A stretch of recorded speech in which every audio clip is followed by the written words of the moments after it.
सर्वधर्मस्थापकस्त्वं सर्वधर्मस्वरूपकः आचार्याणां महाचार्यो रामकृष्णाय ते नमः। यथाग्नेर्दाहिका शक्ति रामकृष्णे स्थिता हि या सर्वविद्यास्वरूपां तां शारदां प्रणमाम्यहम्। शारदां प्रणमाम्यहम्। परतत्त्वे सदा लीनो रामकृष्णसमाज्ञया यो धर्मस्थापनरतो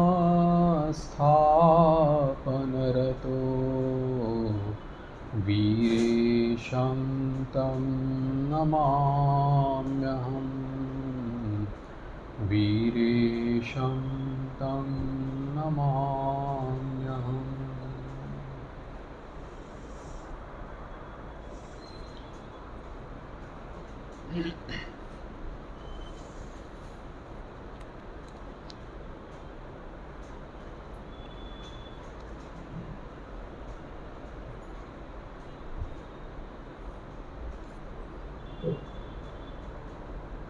अनंत भावमय श्री रामकृष्ण देव के लीला चरित्र में गुरु भाव एवं ठाकुर की भावमुख अवस्था, इसके ऊपर चर्चा चल रही थी, जिसमें पिछली बार ये कहा था कि केवल भाव समाधि या एकाध दो दर्शन होना धार्मिक होने का या आध्यात्मिक जगत में आगे बढ़ने का परिचायक नहीं है, लेकिन चरित्र बल, विवेक बुद्धि, विश्वास, श्रद्धा और ईश्वर निर्भरता, ये सभी अगर उसके जीवन में अगर नहीं है तो फिर ऐसे दर्शनादि का भी कोई मूल्य नहीं रहता। तो केवल समझना चाहिए कि वो इस पथ पे आगे चल रहा है। जब तक हमारे हृदय में कोई आमूल परिवर्तन नहीं होता, तब तक समझना चाहिए कि हमारी साधना में या हमारे शरणागति में कुछ कमी है। यहाँ पर ग्रंथकार कह रहे हैं कि कोई भी एक भाव का अवलंबन करते हुए साधक जब उसकी चरम अवस्था जैसे अद्वैत अवस्था तक पहुँच जाता है और फिर वहाँ पर रह करके उस निर्विकल्प अवस्था में कुछ ही लोग जो है वो भगवद इच्छा से इस व्यावहारिक जगत में वापस आते हैं। 3 श्रेणी के लोग यहाँ पर बताए हैं। एक है जीव कोटि, दूसरे हैं जीवन मुक्त और तीसरे हैं आधिकारिक या ईश्वर कोटि महापुरुष,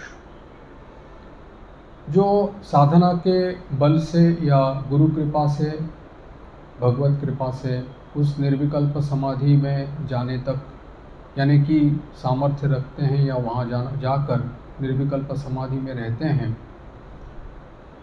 और वहाँ रहने के बाद में 21 दिन के बाद उनके शरीर का पतन हो जाता है, वो जीव कोटि है। इनकी संख्या ज़्यादा है। दूसरे है जीवन मुक्त, जो कि निर्विकल्प अवस्था तक पहुँचने के बाद में भगवद इच्छा से इस व्यावहारिक जगत में वापस आते हैं क्योंकि उनके द्वारा कोई विशेष कार्य संपन्न होना रहता है।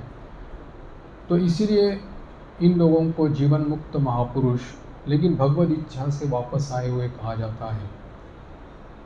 तीसरे श्रेणी के लोग हैं आधिकारिक या ईश्वर कोटि, जो जिनका भगवान के साथ नित्य संबंध है और भगवान ने जिस प्रकार से अवतार के रूप में यानी कि मनुष्य जन्म ग्रहण किया है और जिस युग प्रयोजन की पूर्ति के लिए उनका जीवन यह है निवेदित है, उसी के लिए ही इन आधिकारिक पुरुष या ईश्वर कोटि या नित्य सिद्ध या नित्य मुक्त जो है उनका भी आना होता है और वो भी इस निर्विकल्प समाधि के बाद में वापस आते हैं। तो ये 3 प्रकार के या 3 श्रेणी के लोग हैं। इस अद्वैत भाव की उपलब्धि के बारे में जैसे ठाकुर का कहना था कि भगवान की जो छोटा भाव या बड़ा भाव हो, इसको कोई समझ नहीं पाता, क्योंकि इसमें हर एक के शक्ति के इसमें तारतम्य रहता है। तो कहते थे कि जैसे देवर्षि नारद जी है या सुखदेव जी है, इन्होंने उस ब्रह्म समुद्र का केवल दर्शन स्पर्शन किया है और भगवान शंकर एक 3 घूंट जल पीने के बाद में शव होकर के पड़े हैं। तो उस विशाल भव समुद्र को यानी कि इस ब्रह्म समुद्र को कौन जान सकता है? केवल एकमात्र अवतार पुरुष जो रहते हैं वही इसको समझ सकते हैं। इसलिए यहाँ पर कहा है कि शक्ति के तारतम्य के अनुसार ही इन लोगों में प्रकाश जो है इसका प्रकट होता है। उदाहरण देते हुए उन्होंने कहा था कि जैसे कोई छोटे से जलाशय में 2-1 हाथी उतर जाते हैं तो वो जल उथल पुथल कर देते हैं, लेकिन अगर बड़े जलाशय में अगर हाथियों की झुंड भी आ जाए तो इतना तहस नहीं कर पाते या उसमें कोई ज़्यादा उथल पुथल नहीं मचा पाते।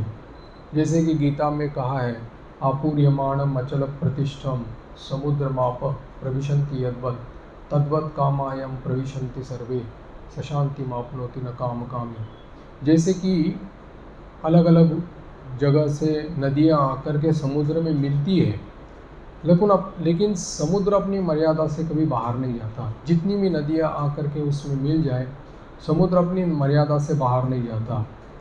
तो वैसे ही व्यावहारिक जगत की सभी वासनाएं कहो या घटनाएं, ये जिसने जो स्थितप्रज्ञ है उसके जीवन में आकर के उपस्थित तो होती है और वो उसमें विचरण भी करता है, तथापि उसके द्वारा वो प्रभावित नहीं होता। उसके भीतर में सभी इन कामनाओं का या इन सभी प्रकार के भावों का उपशम होता है और वो वही स्थितप्रज्ञ में या ब्राह्मी स्थिति में स्थित रहता है। यहाँ पर कहा है कि अवतार वर्ग में ही सब प्रकार के भावों की संपूर्णतया उपलब्धि करने में ये समर्थ रहते हैं। इसमें उन्होंने कहा है कि हो सकता है कि किसी एक भाव का शांत दास्यादि में किसी एक भाव का अवलंबन करके वो अद्वैत भाव तक पहुंच सकता है, लेकिन मैं और मेरा के राज्य में वापस आना उसके उस जीव के इसके शक्ति के बाहर रहता है। इसलिए यहाँ पर कहा है कि जो शास्त्रों में जो भी कुछ लिखा है उसकी उपलब्धि तो ठाकुर ने की ही थी, लेकिन जो उपलब्धि यानी कि अनुभव जो शास्त्रों में नहीं लिखा है उसको भी यानी कि उनके अनुभव उसको भी अतिक्रम करके गए थे। और ठाकुर इस अवतार श्रेणी के महापुरुष होने के कारण उनमें ये सब कुछ क्षमताएं थी। कहा है कि जिस अद्वैत भाव में यानी निर्विकल्प अवस्था में रहने के बाद में जीव कोटि वापस नहीं आते, ऐसे अद्वैत भाव में 6 महीने तक निरंतर उन्होंने वहाँ पर अवस्थान किया और फिर उसके बाद में वो मैं और मेरा के राज्य में वापस आए थे। सचमुच देखा जाए तो ये एक अवतार पुरुषों के जीवन में ही ये सब कुछ संभव हो सकता है, क्योंकि 6 महीने तक निरंतर उस अवस्था में वापस यानी कि रहने के बाद में इस व्यावहारिक जगत में वापस आना ये एक तरह से असंभव बात ही लगती है, लेकिन चूँकि अवतार पुरुष जगत कल्याण के लिए, विश्व कल्याण के लिए आते हैं, तो इसलिए उनके द्वारा ये संभव हो सकता है। ठाकुर के जीवन में यानी उनकी जो मानसिक गठन जो थी, उसके बारे में लीला प्रसंगकार ने बहुत बार चर्चा की है। लेकिन उनका कहना ये है कि उनके इस अवस्था तक, अद्वैत भूमि तक पहुंचाने के लिए जो भी कोई सामान्य लोगों के जीवन में या साधकों के जीवन में जो प्रतिबंध स्वरूप जो भी आते हैं, उनका उन्होंने सर्वथा त्याग करने के कारण में उनके जीवन में कोई बाधा नहीं रही थी। जैसे कि वो द्वंद्व जो रहते हैं, उन द्वंद्वों को भी उन्होंने जगन माता के चरणों में निवेदित किया था, और इस प्रार्थना के साथ में कि माँ ये लो तुम्हारा ज्ञान, ये लो तुम्हारा अज्ञान, मुझे शुद्धा भक्ति दे दो। ये लो तुम्हारा पाप, ये लो तुम्हारा पुण्य, मुझे शुद्ध भक्ति दे दो।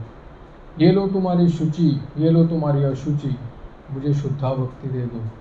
ये लो तुम्हारा धर्म, ये लो तुम्हारा अधर्म, मुझे शुद्ध भक्ति दे दो। इस प्रकार के जितने भी द्वंद्व हैं, इन सब द्वंद्वों को ठाकुर ने माँ के चरणों में निवेदित किया था, और केवल निवेदित होने से ही नहीं, लेकिन सर्वथा के लिए उनके मानस पटल से वो मानो अंतर्हित हो गए थे ये सभी द्वंद्व, और द्वंद्वातीत होने के कारण ही उन्होंने इस भगवत प्रेम का आनंद लूटा था।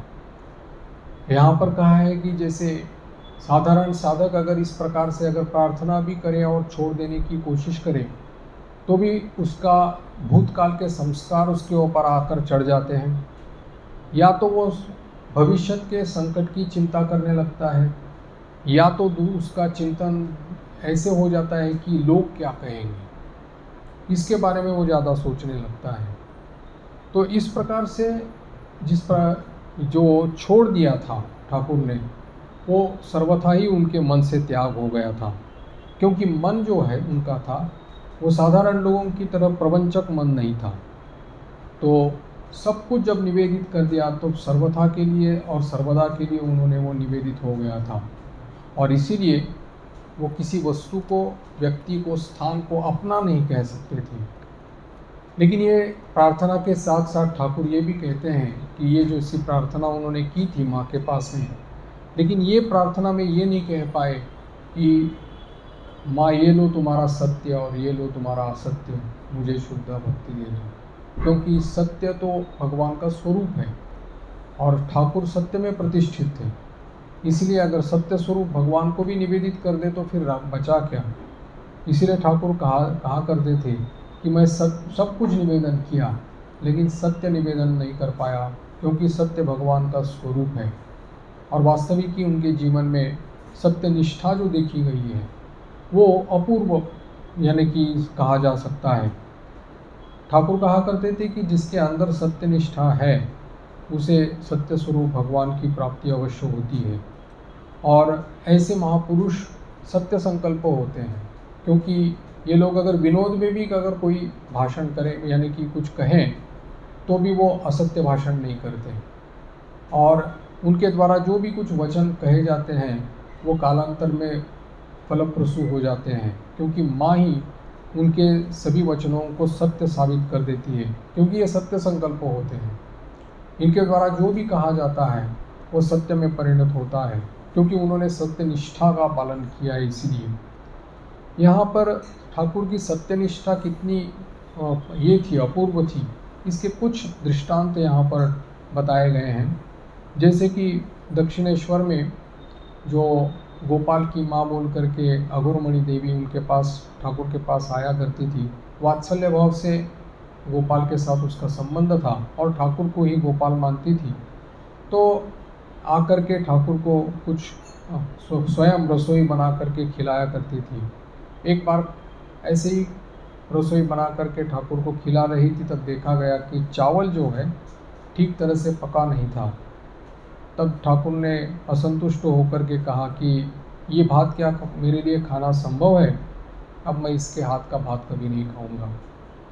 लोगों को लगा कि ठाकुर तो खैर गोपाल की माँ से बहुत स्नेह प्यार करते थे, तो उनको लगा कि कहीं उनको सावधान करने के लिए उन्होंने इस प्रकार से कहा है। लेकिन वास्तविक ये देखा जाता है भविष्य में कि ठाकुर बाद में गले के रोग के कारण आक्रांत हो जाते हैं और फिर उनके द्वारा चावल खाना संभव नहीं हो पाता। तदनुरूप और एक घटना ऐसी है कि जब श्री श्री माँ स्वयं रसोई बना करके ठाकुर को खिलाती थी, तब एक बार जब स्वयं थाली लेकर के ठाकुर के कमरे में प्रवेश करते ही उनको सुनाई दिया ठाकुर कह रहे थे कि अब केवल मैं पायस खा करके ही रहूँगा, केवल पायस, बाकी कुछ नहीं खा पाऊँगा। अब श्री श्री माँ जानती थी कि ठाकुर के मुंह से जो भी निकला वो असत्य कभी नहीं होगा, निरर्थक नहीं होगा। इसलिए माँ ने उनको कहा कि आप क्यों चिंता करते हो, मैं आपको तरकारी, रसेदार तरकारी या जल मिश्रित ऐसा करके आपको दे दूंगी ताकि आपको खाने में सुविधा हो जाए। तब ठाकुर ने कहा था, नहीं, अब मैं केवल पायस खा करके ही मुझे रहना पड़ेगा। और वास्तव में ही वो गले के कैंसर के जब पीड़ित थे तब उनको केवल दूध भात या दूध बार्ली ऐसा करके ही वो उनको खाना पड़ता था। तीसरा दृष्टांत यहाँ पर उन्होंने दिया है कि जैसे ठाकुर जिसको द्वितीय रसददार समझते थे, क्योंकि मथुर बाबू की मृत्यु के बाद में श्री शंभुचरण मल्लिक जो उनके ठाकुर के भक्त थे और उनको रसददार कहा करते थे, ठाकुर उनका मकान जो था यानी कि बगीचा जो था वो भी रानी रासमणी के देवालय के पास में ही, नज़दीक में ही था। तो ठाकुर कभी कभी घूमने टहलने के लिए वहाँ जाया करते थे। एक बार ऐसे ही उनके बगीचे में गए तो दोनों भगवत चर्चा करने लगे और इनका एक छोटा सा दवाखाना भी था जिसमें होम्योपैथी दवा या और कुछ दवाई रखी जाती थी। ठाकुर पेट की बीमारी से बहुत पीड़ित थे, इसलिए वो काफ़ी उनको कष्ट उठाना पड़ता था।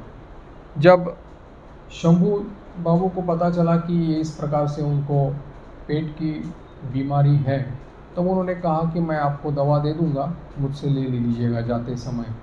ठाकुर ने भी हाँ कह दिया और उसके बाद में वार्तालाप में दोनों इतने मशगूल हो गए कि इस चीज़ को भूल गए। फिर ठाकुर वहाँ से निकले मंदिर की तरफ जाने के लिए, तब उनको याद आया कि मैंने तो कहा था कि शंभू से दवा ले लूँगा। तब वो वापस आए, तब देखा शंभू बाबू तो अपने कमरे में चले गए थे। तो इसलिए सोचा कि वहाँ पर जो कर्मचारी था उसके पास से उन्होंने दवा मांग ली और उसने भी पुड़िया में दवा दे करके ठाकुर को दे दी। ठाकुर वहाँ से निकले और जब मंदिर की तरफ आगे बढ़ने लगे तब देखा कि उनको रास्ता ही नहीं दिख रहा है, मानो उनके पैर कोई खींच रहा है। बहुत कोशिश करने पर भी वो आगे बढ़ नहीं पा रहे हैं। तब उनको लगा कि ऐसा क्यों हो रहा है। तब उन्होंने पीछे मुड़कर देखा तो देखा कि शंभू बाबू के मकान तक का वो तो सीधा स्पष्ट दिख रहा है, वहाँ तो कोई असुविधा नहीं है, वहाँ तो पीछे चल पा रहे हैं। फिर से थोड़ा पीछे जा कर के फिर से जाने की कोशिश की तो भी वो उसी प्रकार से उनका कोई मानो पैर पकड़ा रहा, उनको सामने का रास्ता ही मानो साफ दिखाई नहीं पड़ रहा है। इस प्रकार से 2-3 बार होने के बाद में उनके ख्याल में आ गया कि उन्होंने तो शंभू बाबू को कहा था कि मैं उनसे दवा लूँगा, यानी उनसे दवा ली जाएगी, लेकिन इसका व्यतिक्रम हो गया और उन्होंने कर्मचारी के पास से दवा ली। ये तो असत्य भाषण हो गया, यानी कि असत्य बात हो गई। तो इसीलिए माँ ने उनको जाने नहीं दिया और रास्ता उनको साफ नहीं हो गया और इसलिए माँ ने उनको पकड़ करके रखा कि ये गलत हो जाएगा। तब वो वापस उस पुड़िया को लेकर के वापस चले जाते हैं। तब वो कर्मचारी भी नहीं रहता, उस समय दवाखाना भी बंद हो जाता है, लेकिन पास वाली खिड़की से वो पुड़िया को अंदर की तरफ फेंकते हुए और ज़ोर से कहते हैं कि मैंने ये दवा वापस कर दी। अब ये कहने के बाद में फिर जो वापस मंदिर की तरफ चलने लगते हैं तब रास्ता साफ दिखाई पड़ता है और आगे का मार्ग उनको यानी कि चलने में कोई असुविधा नहीं होती। तो इस घटना का उल्लेख करते हुए ठाकुर कहते थे कि जिसने अपना सारा भार माँ के ऊपर, जगदम्बा के ऊपर सौंप दिया है, वो कभी उसका पैर बेताल नहीं पड़ने देती, थोड़ा भी बेताल नहीं पड़ने देती। जैसे कि उन्होंने कहा कि मैंने सब कुछ माँ को दे चुका हूँ और इसीलिए माँ ने भी मेरी इस सत्यनिष्ठा को उन्होंने संभाल करके रखा। जब हम लोग कोई चीज़ निष्ठापूर्वक करते हैं तो वो निष्ठा ही हम लोगों को बाद में अगर बचा देती है। यानी कि अगर किसी समय हम लोग भूल जाएँ, लड़खड़ा जाएँ या हमारी तरफ से अगर कोई त्रुटि हो जाए तो भी वो निष्ठा हम लोगों को बचा देती है। इसलिए निष्ठा बहुत ही महत्वपूर्ण है। इसलिए ये कहा है कि ये जो सत्यनिष्ठा और सर्वांगीण निर्भरता जो है वो ठाकुर के जीवन में इस प्रकार से प्रतिफलित होती हुई दिखाई पड़ी है। ठाकुर इस निर्भरता का, सर्वांगीण निर्भरता का उदाहरण देते थे कि जैसे कामारपुकुर में खेत रहता है, जब उसमें पानी वगैरह दिया जाता है तब वो उसकी जो पगडंडी रहती है उसके ऊपर से चलना पड़ता है। और ये पगडंडी थोड़ी सांकरी रहती है, मतलब छोटी सी रहती है। उसमें देखा जाता है कि अगर कोई अगर एक पिता अगर अपने बेटा का हाथ यानी कि बेटे के साथ जा रहे हो उसी पगडंडी के ऊपर से, सांकरी है तो इसे बहुत सावधानी से चलना पड़ता है। अगर बेटे ने बाप का हाथ पकड़ा हो तो फिर अगर वो इधर उधर देखते समय अगर उसका हाथ वो छोड़ दे तो गिर जाने की संभावना रहती है। लेकिन अगर बाप ने बेटे का हाथ पकड़ा हो और चल रहा हो तो फिर बेटे के गिरने की संभावना नहीं रहती। इस प्रकार से जब जगन माता ने किसी का हाथ अगर पकड़ लिया है तो फिर उसका कोई डर नहीं रहता। और फिर उसका पैर भी जो है, जैसे कहा करते थे कि बेताल नहीं होता। तो इसीलिए कहा है कि ईश्वर अनुराग के प्राबल्य से जब किसी भी प्रकार का आकर्षण या किसी भी प्रकार की आसक्ति, राग किसी इसमें नहीं रहता संसार के ऊपर, तब वो सीधा यानी कि विकल्प न रहने के कारण में उस निर्विकल्प अवस्था में जा सकता है। इसी निर्विकल्प अवस्था में ठाकुर ने 6 महीने तक अवस्थान किया था। कोई साधारण बात तो नहीं थी।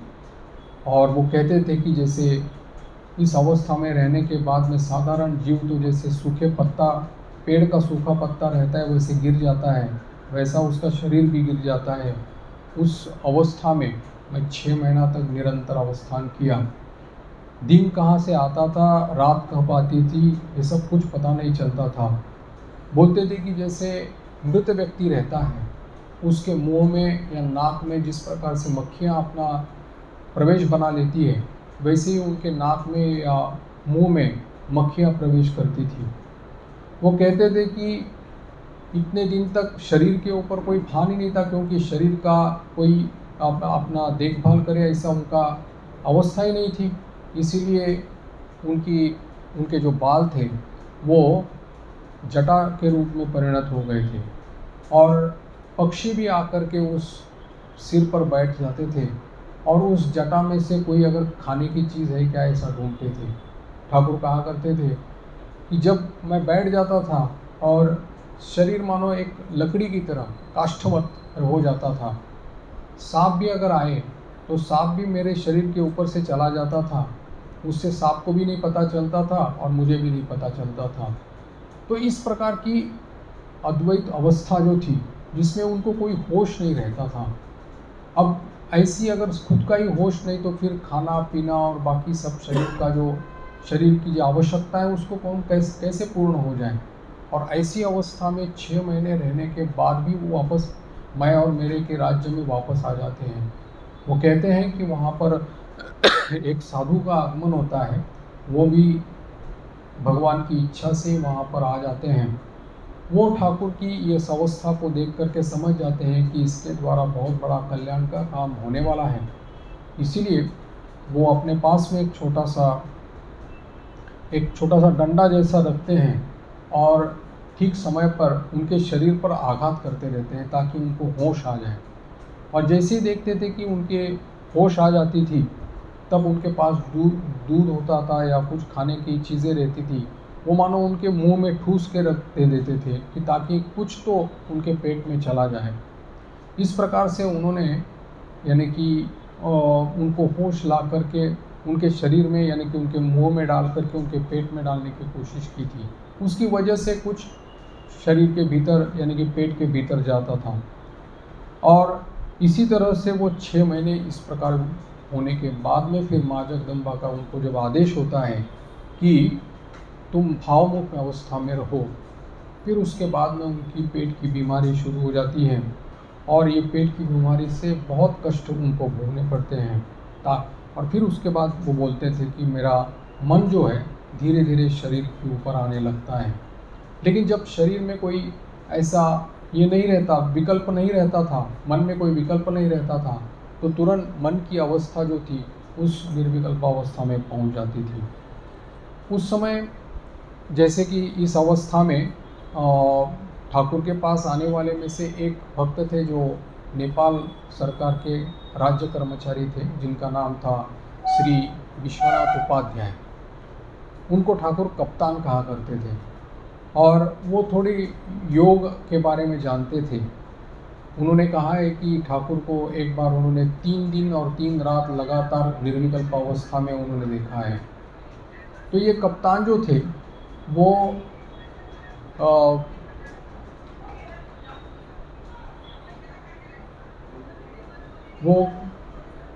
इस प्रकार से उनके पास जो शुद्ध देसी घी रहता था, गाय का घी रहता था, वो घी उनके मेरुदंड से लेकर के, यानी कि गर्दन से लेकर के मेरुदंड की जो अंतिम भाग है वहाँ तक वो मालिश किया करते थे।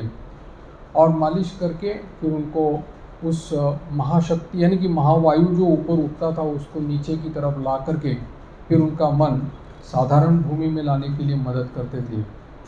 तो ये ठाकुर का कहना था कि उनके मन की जो स्वाभाविक स्थिति है वही निर्विकल्प भूमि की तरफ है और उनको बलपूर्वक खींच करके नीचे लाना पड़ता था।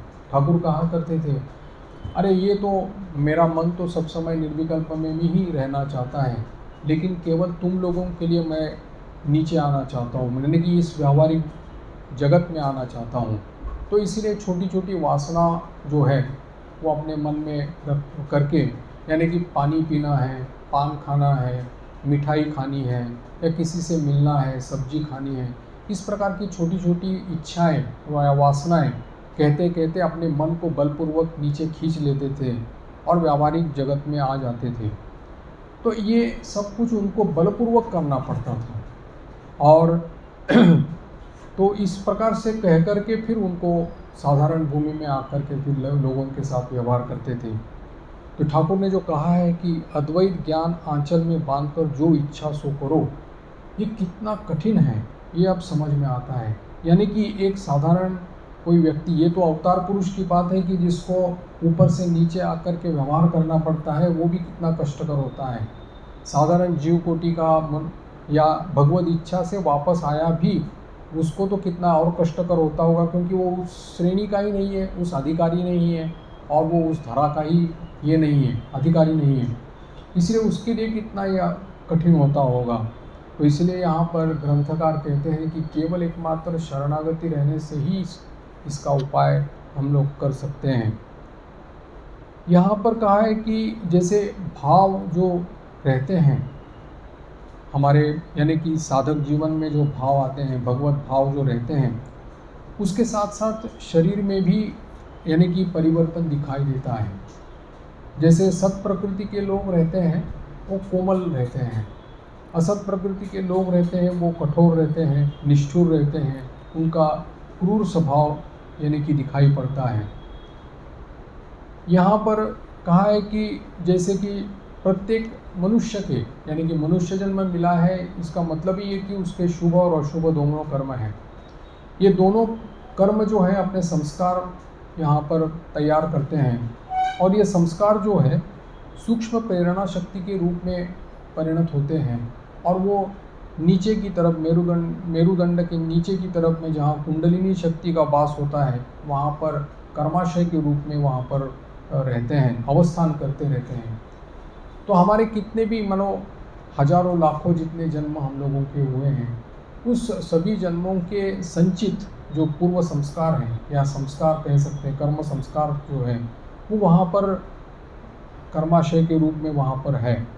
जब भी किसी भी तरह यानी कि जो भी अवस्था जिस प्रकार से अनुकूल हो जाती है तो उस प्रकार का संस्कार वहाँ पर प्रकट होकर के उस मनुष्य को उस प्रकार से चालित करता है, यानी कि संस्कारों के द्वारा ही उसका जीवन मानव चालित होता है।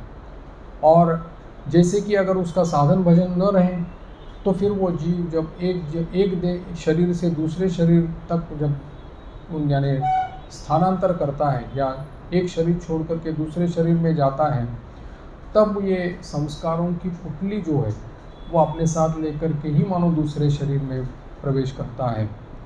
तो शरीर और मन ये जो है, इनका जो संबंध है वो घनिष्ठ रूप से है, और ये एक के परिवर्तन से दूसरे में परिवर्तन आता है, दूसरे के परिवर्तन से पहले में परिवर्तन आता है। ये हम लोग भी स्वयं इसको देखते हैं। जैसे कि शरीर अगर अच्छा नहीं रहे, यानी कि शरीर में अगर कोई व्याधि रहे, तो मन भी हमारा उसी प्रकार से ये रहता है, खराब रहता है। और मन में अगर कोई ग्लानि हो या मन में अगर कोई विकार हो, तो शरीर भी उस प्रकार से उसका शरीर के ऊपर भी उसका प्रभाव दिखाई पड़ता है। क्योंकि इसका संबंध यद्यपि बाह्य है, स्थूल है, सूक्ष्म रूप से भी है, लेकिन परस्पर एक दूसरे के ऊपर निरंतर आघात करते रहते हैं।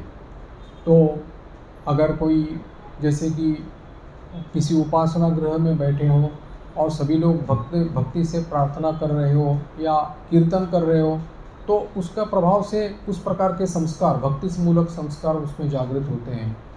अगर ऐसी कोई समावेश यानी कि लोगों के साथ बैठे हों जहाँ पर शोक छाया हुआ है, तो शोक के संस्कार उसके ऊपर प्रभाव डालना शुरू कर देते हैं।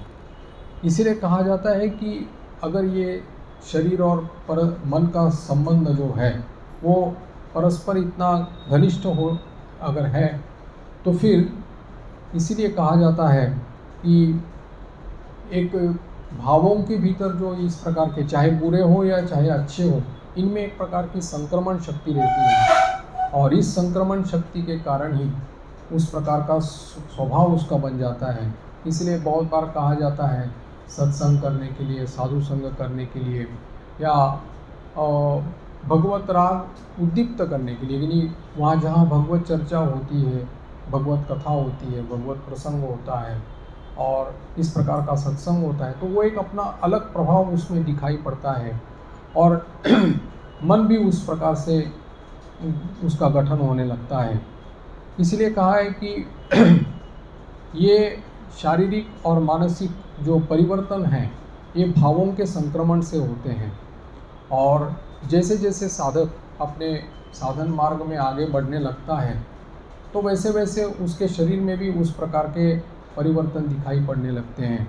जैसे कि भगवत अनुराग जागृत जब हो जाता है, तब ये रूप रसादि जो विषय हैं उनके प्रति धीरे धीरे आकर्षण कम होने लगता है, वो स्वल्पाहारी बन जाता है, उसकी नींद कम हो जाने लगती है, और आहार के प्रति जो रुचि है वो कम होने लगती है, और परिवार के साथ जो उसके माइक संबंध है वो भी घटने लगते हैं और धीरे धीरे कम होने लगते हैं।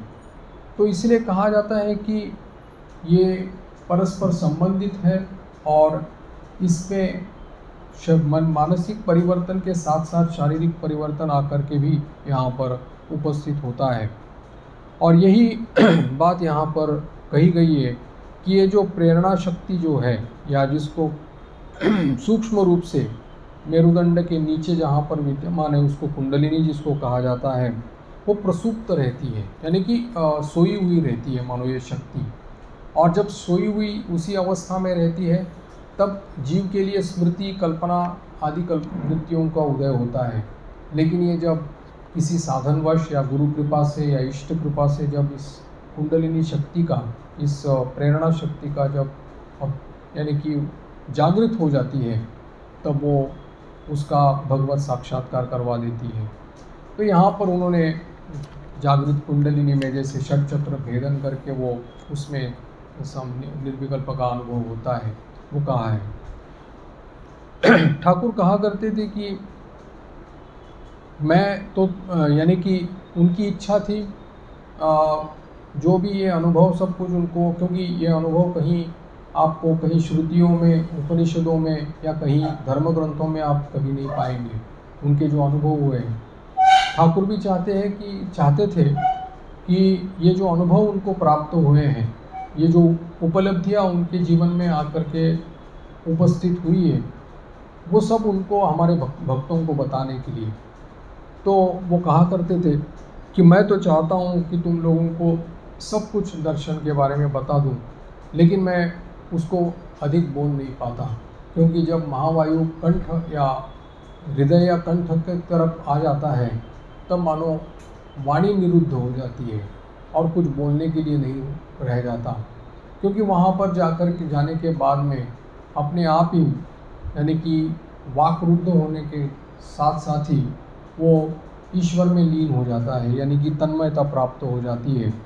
एक दिन कहा है कि यहाँ पर एक उदाहरण यानी कि घटना बताई है, जहाँ पर कुछ भक्त लोग ठाकुर के सामने बैठे थे, तो दिव्य दर्शन आदि की चर्चा चल रही थी। तब उन्होंने कहा कि आज मैं तुम लोगों को सब कुछ बताना चाहूँगा कि कैसी अवस्था होती है और किस प्रकार से दर्शन प्राप्त होते हैं। सब कुछ बताऊँगा, कुछ भी नहीं छिपाऊँगा। यह कहकर उन्होंने आरंभ किया कि महावायु की जो गति रहती है, पहले मूलाधार से लेकर के जब हृदय तक आ जाते हैं, तब उसके चक्रादि का वर्णन करते हुए जो अनुभव होते हैं वो बोलने लगे। उसके बाद कंठ तक आकर के भी उन्होंने बता दिया। फिर जब वो महावायु जब यानी कि भ्रू मध्य में आ जाता है, तब उन्होंने कहा कि यहाँ परमात्मा के दर्शन तो मिलते हैं, लेकिन वो उसके बीच में एक पर्दा जैसा दिखाई पड़ता है। और इतना कह कर के वो समाधिस्थ हो गए। बोलने की इच्छा हो रही थी, लेकिन कुछ बोल नहीं पा रहे थे। फिर उन्होंने जब वापस इस साधारण भूमि पर आए, फिर उन्होंने प्रयास किया और बताने की कोशिश की, लेकिन फिर वो समाधिस्थ हो गए। ऐसे बार बार हो गया। तब वो उनके आंखों में आंसू आने लगे और उन्होंने कहा कि मैं तो चाहता हूँ कि तुम लोगों को ये सब कुछ दर्शन आदि के बारे में बता दूँ, लेकिन माँ ने मुझे कुछ बताने के लिए नहीं किया, मेरा मुँह मानो पकड़ लिए। तो इस प्रकार की ये है कि ये जो बात है, जिसको ब्रह्मबोध जिसको कहा जाता है, या निर्विकल्प अवस्था जो रहती है, उसका कोई वर्णन आज तक नहीं कर पाया। इसलिए ठाकुर ने जब विद्यासागर के साथ जब बातचीत में कहा था कि आज तक जितने भी अनुभव हुए हैं, हो सकता है कि मुंह के द्वारा उच्चारण हुए, इसलिए उच्छिष्ट हुए हैं, लेकिन ब्रह्मबोध जो है उसके बारे में कोई कुछ बोल नहीं पाया। मुंह के द्वारा कोई बता नहीं पाया, इसलिए उच्छिष्ट नहीं हुआ है, जिसको वो कहते उच्छिष्ट ब्रह्म कहा करते थे। विद्यासागर सुन करके बहुत खुशी हो गए थे, बोले कि आज एक नई बात हमने सुन ली कि ब्रह्म उच्छिष्ट नहीं हुआ है, क्योंकि मुंह के द्वारा कभी उसका वर्णन यानी कि उच्चारण नहीं हो पाया। वो अनुभूति क्या है, ठाकुर स्वयं अवतार वरिष्ठ बैठे हैं और वो इच्छा करते हैं कि मैं तुम लोगों को सब कुछ बता दूं, तथापि वो उस अवस्था को नहीं बता पा रहे हैं। वहाँ यानी कि मन वहाँ जाने तक तुरंत ही समाधिस्थ हो जाता था और वो बताने लायक उनकी स्थिति नहीं रहती थी। शास्त्र में जो महावायु ऊपर की तरफ उठने की कुछ जो मार्ग यानी कि ये बताए हैं, मार्ग बताए हैं, तो 5 गतियों का उल्लेख यहाँ पर किया है। जैसे चींटी की तरफ पिपीलिकावत गति जो कही है, दूसरी मंडूक गति कही है, सर्प गति तीसरी है, चतुर्थ है विहंगम पक्षी की तरह, 5वीं बंदर की तरह। यानी कि महावायु जब चलता है तो इस 5 प्रकार से उसकी ऊपर में यानी कि उसका विचरण होता है। पहला है पिपीलिका यानी कि चींटी की तरफ, जैसे चींटी मुंह में दाना लेकर के जब चलती है, तो जिस प्रकार से चलती है उस प्रकार से महावायु ऊपर की तरफ चलने लगता है और सहस्रार में जा कर के समाधि लगती है। दूसरी गति बताई है मंडूक गति, जिसमें जैसे मेंढक उछलता है और उछलने के बाद फिर विश्राम करता है, फिर उछलता है, फिर विश्राम करता है। इस गति से जा कर के फिर महावायु जब सहस्रार में जाता है तब समाधि लगती है। तीसरी सर्प गति, सांप जैसे टेढ़ा मेढ़ा चलता है वैसे ही महावायु भी उसी प्रकार से मेरुदंड से ऊपर की तरफ चल करके सहस्रार में जा करके समाधि लगती है। चतुर्थ है विहंगम गति यानी कि पक्षी की तरह, पक्षी भी जैसे एक स्थल से दूसरे जा करके उड़ता है, उड़ करके फिर विश्राम करता है, फिर उड़ता है, ऐसे इस प्रकार से वो महावायु भी इस प्रकार से वहाँ पर चला जाता है और समाधि लगती है। और पांचवा प्रकार बताया बंदर की तरह, यानी कि बंदर भी जिस प्रकार से उछल करके एक ढाली से दूसरी ढाली की तरफ और ऐसे कूदता है, वैसे ही ये महावायु भी उस प्रकार से कूद करके मानो जा कर के तुरंत समाधि लग जाती है। आज तक केवल शास्त्रों में ये सब कुछ जो ये पांचों गतियाँ जो थी वो बताई गई थी, लेकिन इसको ठाकुर ने अपने जीवन में अनुभव करके इसको प्रमाणित किया, शास्त्र को प्रमाणित किया। शास्त्र में जो भी कुछ लिखा था उसको उन्होंने अपने अनुभव के द्वारा प्रमाणित किया। देखा जाता है कि ठाकुर ने कोई शास्त्र तो पढ़ा नहीं था, क्योंकि वो उन्होंने ऐसे इस प्रकार का कोई अध्ययन भी नहीं किया था। तो शास्त्र की जो भी बातें हैं, श्रुतियों में जो भी बताया गया है, वो सब उन्होंने अपने जीवन में अनुभव करने के बाद में उसके साथ मिला करके देखा कि हाँ, ये शास्त्रों में इस प्रकार से वर्णित है, ये मैंने भी उसमें अपने जीवन में अनुभव किया है।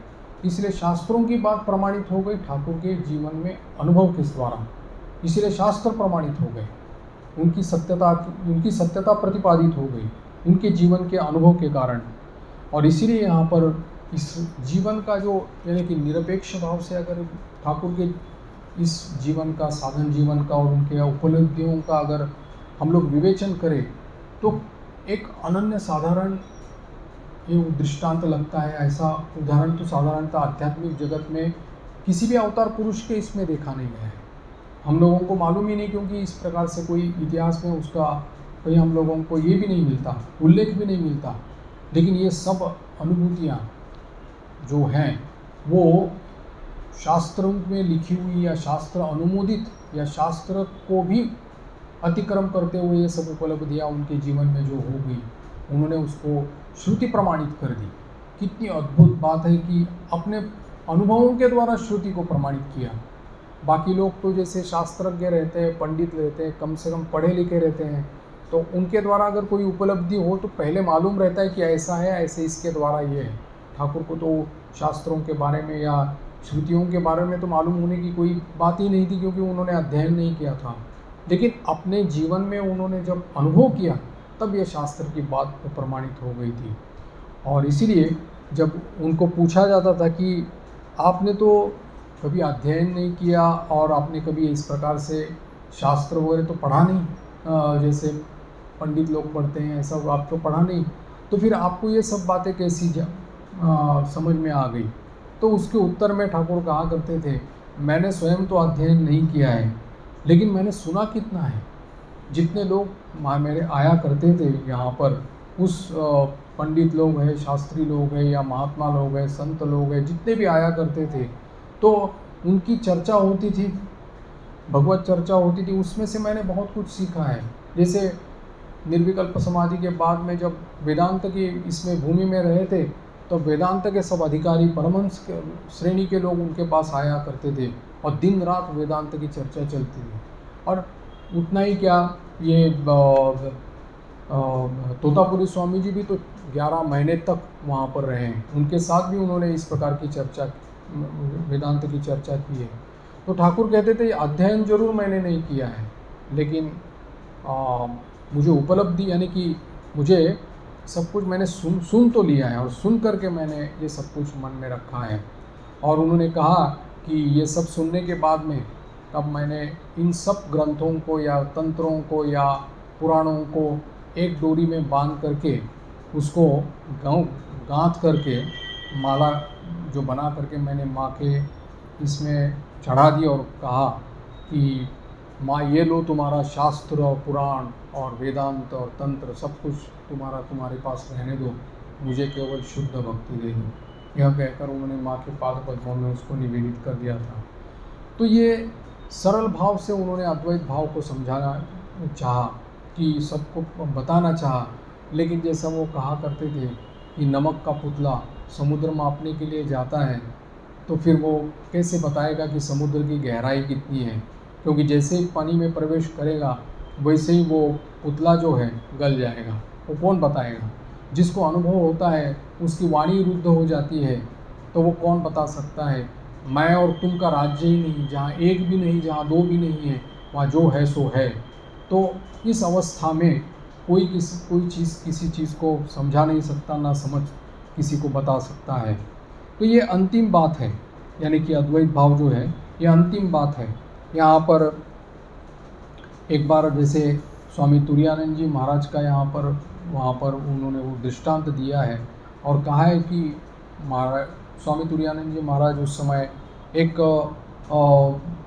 निष्ठावान ब्रह्मचारी की तरह रहा करते थे, शास्त्र पढ़ते थे, अद्वैत चर्चा करते थे, वेदांत चर्चा करते थे। तो यहाँ पर ठाकुर के पास भी आया करते थे दक्षिणेश्वर में, लेकिन कुछ दिन से वो आए नहीं। तब जिस मित्र के साथ वो आया करते थे उस मित्र को ठाकुर ने पूछा, क्यों जी तुम अकेले कैसे आ गए, वो नहीं आया? तब उन्होंने कहा कि नहीं, वो आजकल वेदांत चर्चा में लगा हुआ है और दिन रात पठन पाठन और इसमें चर्चा करता रहता है, इसलिए समय नष्ट न हो जाए, इसलिए वो आया नहीं। ठाकुर ने सुन लिया।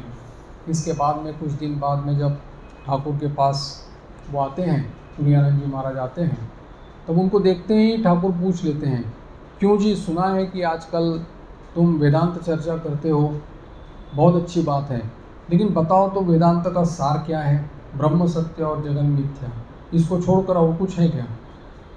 तब तुरानंद जी ने कहा, बस यही तो है, वेदांत का सार तो ब्रह्म सत्य और जगन मिथ्या है। तो फिर उनके कथन के द्वारा उनकी आंखें मानो ठाकुर ने खोल दी कि अगर पूरे वेदांत ग्रंथों का अध्ययन, चर्चा, तर्क वितर्क कुतर्क उहापोह, इसका अगर सार बात यही है कि ब्रह्म सत्य और जगन मिथ्या, अगर इसी को धारणा करें तो फिर बाकी सब पढ़ने की आवश्यकता ही क्या है? हृदय में धारणा होना ही तो असल चीज़ है। और इसके लिए जो चीज़ें ज़रूरी हैं, जैसे त्याग की ज़रूरत है, वैराग्य की ज़रूरत है, वो नहीं करेंगे तो फिर केवल शास्त्र चर्चा का कोई मूल्य नहीं रहता। अब मुँह से केवल कह सकते हैं कि कांटा अगर चुभ गया, कांटा नहीं है, लेकिन बोलने से तो नहीं होता, क्योंकि एकमात्र ब्रह्म सत्य है। बोलना जितना आसान है, वैसे उतना अनुभव करना या इस जगत को तीनों कालों में नहीं है ऐसा प्रतिपादित मैंने कि सिद्ध करना या अपने जीवन में उतार देना बहुत ही बड़ी बात रहती है। इसलिए एक बार जब वो किसी भक्त के घर में ऐसे ही एक बार गए थे, ठाकुर वहाँ पर बैठे हुए थे, बहुत सारे भक्त वहाँ पर बैठे थे, तो चर्चा चल रही थी कि ये सब शास्त्र चर्चा या ज्ञान चर्चा जितनी भी करें, लेकिन भगवान की कृपा नहीं होने से कुछ नहीं होता। भगवत कृपा ही एकमात्र अवलंबनीय है और केवल कृपा ही केवलम, यही ठाकुर वहाँ पर समझा रहे थे। और इसमें वो एक पंडित जी वहाँ पर आए थे। पंडित जी को देखकर ठाकुर ने कहा कि तुम कुछ वेदांत सुनाओ। तो अब पंडित जी ने वेदांत के बारे में चर्चा शुरू की और केवल 1 घंटा तक उन्होंने वेदांत की व्याख्या की, स्पष्टीकरण दिया, बहुत ही प्रभावशाली। इसमें सभी लोग प्रभावित हो गए, ठाकुर भी बहुत आनंदित हो गए। तो उन्होंने कहा कि देखो, तुमने जो ये कहा वेदांत के बारे में, जो कहा कि ध्यान ध्याता ध्येय, ज्ञान ज्ञाता ज्ञेय, ये सब जो त्रिपुटी है वेदांत की, वो ठीक है, लेकिन मुझे जो लगता है कि मैं हूँ और मेरी माँ है, मैं माँ का हूँ और माँ मेरी है, ये जो भाव है वो मुझे अच्छा लगता है। ये तुम्हारी जो बड़ी बड़ी व्याख्याएं, ये मुझे अच्छा नहीं लगता। मुझे केवल यही मेरा भाव है कि मैं और माँ हूँ, मैं हूँ और मेरी माँ है, बस यही मेरा नित्य संबंध है। और ये बातें ठाकुर ने अपने मुंह से इस प्रकार से कही, तो वहाँ जितने भी लोग उस श्रोताओं में उपस्थित थे, वो सभी लोगों को ऐसा लगा कि अभी अभी जो पंडित जी ने वेदांत की उत्तम व्याख्या की थी, वो मानो ठाकुर के इस मैं और मेरी माँ के सामने मानो फीकी पड़ गई। इस मैं और मेरी माँ और मेरा यानी कि संबंध जो है, वही मानो उनके सामने जीवंत रूप से उनके सामने आ गए। सभी लोगों के इतना प्रभाव रहता है, इतना वायुमंडल इतना प्रभावित रहता है ऐसे अवतार पुरुषों के सामने कि जो बोल दिया, बोले कि इस चर्चा तो ठीक है, तुम लोगों के अच्छा लगता है तुम वेदांत की व्याख्या, लेकिन मेरे लिए तो यही अवलंबनीय है कि मैं हूँ और मेरी माँ है, मैं माँ ही मेरी है और मैं माँ का हूँ, इस प्रकार का ही मुझे अच्छा लगता है, यही भाव मुझे अच्छा लगता है। तो वहाँ उपस्थित जितने भी थे उनको सबको लगा कि यही भाव अच्छा है। पंडित जी की व्याख्या मानो वो सब लोग भूल गए। तो इस प्रकार से ठाकुर ने अपनी यानी कि अपने जीवन के द्वारा, अपने उपदेशों के द्वारा, वचनों के द्वारा जो भी कुछ कहा, क्योंकि क्योंकि उनके मुंह से जो भी वचन निकलेंगे वो तो सब सत्य ही रहेंगे। और जो सत्य स्वरूप है वो जब सत्य बोलता है तब सामने जो सुन रहे हैं उनके भीतर भी तो सत्य स्वरूप भगवान है। तो वो अगर वो उसी प्रकार की प्रतिक्रिया यानी कि उस प्रकार से वो उसको रिस्पॉन्ड करेंगे, इसमें तो कोई संदेह नहीं। इसलिए ये ठाकुर के जीवन की ये बातें हैं कि ये केवल उपदेश या केवल चर्चा नहीं, लेकिन उसकी जो धारणा या उन्होंने जो उसमें जीवन में अनुभव किया वो बस केवल कुछ शब्दों में ही सभी लोगों को समझा देते थे। और वहीं उन्होंने यहाँ पर तुरानंद जी महाराज को समझा दिया। बस आज यहीं तक इसमें विराम कर देते हैं। ओम शांति शांति शांति। हरि ओम तत्सत। श्री राम कृष्ण।